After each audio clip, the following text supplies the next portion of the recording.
20 ആഗോള സഭയിൽ മിഷൻ ഞായറായിട്ട് ആചരിക്കുക.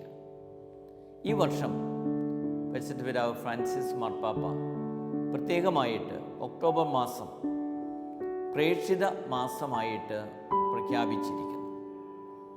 നമ്മോട് എല്ലാവരോടും പ്രേക്ഷിത പ്രവർത്തനത്തിന് കൂടുതൽ ഊന്നൽ കൊടുത്തുകൊണ്ട് നമ്മുടെ പ്രവർത്തനങ്ങൾ ക്രമീകരിക്കാനുള്ളൊരു ആഹ്വാനമാണ് ഫ്രാൻസിസ് മാർപ്പാപ്പ നൽകിയിരിക്കുന്നത്.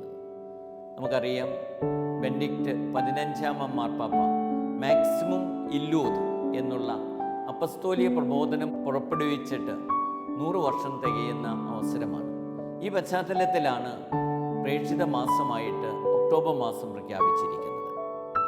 പരിശുദ്ധ പിതാവ് ലക്ഷ്യം വയ്ക്കുന്നത് നമുക്കറിയാം, നമ്മുടെ ഹൃദയത്തിൽ മിഷൻ പ്രവർത്തനത്തിന് വലിയ പ്രാധാന്യം കൊടുക്കണം. ഒരു ക്രൈസ്തവൻ്റെ ജീവിതത്തിൽ ഏറ്റവും പ്രധാനപ്പെട്ട പ്രവർത്തനമായിട്ട് മിഷൻ പ്രവർത്തനത്തിന് ഊന്നൽ കൊടുക്കണം. യേശു തമ്പുരാൻ നിങ്ങൾ ലോകമെങ്ങും പോയി എൻ്റെ സുവിശേഷം അറിയിക്കാനായിട്ട് കൽപ്പിച്ചിരിക്കുന്ന ആ കൽപ്പന പ്രായോഗികമാക്കാനായിട്ട് ഫ്രാൻസിസ് മാർപ്പാപ്പ ഓർമ്മപ്പെടുത്തുക. അതോടൊപ്പം തന്നെ പാപ്പ ഓർമ്മിപ്പിക്കുന്ന മറ്റൊരു കാര്യമുണ്ട്.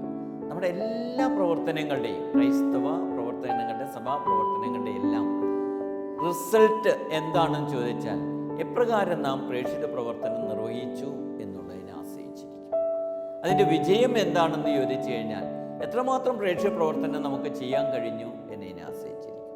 ഇവിടെ പാപ്പ 4 കാര്യങ്ങളാണ് ഓർമ്മിപ്പിക്കുന്നത്. ഒന്ന്, ഒരു വ്യക്തിപരമായിട്ടുള്ള കണ്ടുമുട്ടൽ, യേശുവുമായിട്ടുള്ള നമ്മുടെ വ്യക്തിപരമായിട്ടുള്ള കണ്ടുമുട്ടൽ, അതിന് പ്രാധാന്യം കൊടുക്കണം. രണ്ടാമത്തേത് സാക്ഷ്യങ്ങൾ, ജീവിത സാക്ഷ്യങ്ങൾ. അത് വിശുദ്ധരുടെ ആവാം, അപ്പസ്തോലന്മാരുടെ ആവും, രക്തസാക്ഷിയുടെ ആവും, വിശ്വാസ പ്രഘോഷകരുടെ ആവും. ഈ സാക്ഷ്യങ്ങൾ കൂടുതൽ പേരിലേക്ക് എത്തിക്കാനായിട്ട് സാധിക്കുക.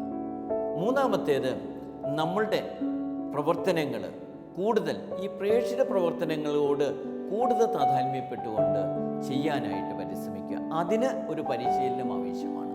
പാപ്പ പറയുന്നത് ദൈവശാസ്ത്രപരമായിട്ട്, സഭാശാസ്ത്രപരമായിട്ട്, അതിലുപരി വിശുദ്ധ ഗ്രന്ഥത്തിൽ അധിഷ്ഠിതമായിട്ടുള്ളൊരു പരിശീലനം നേടുക.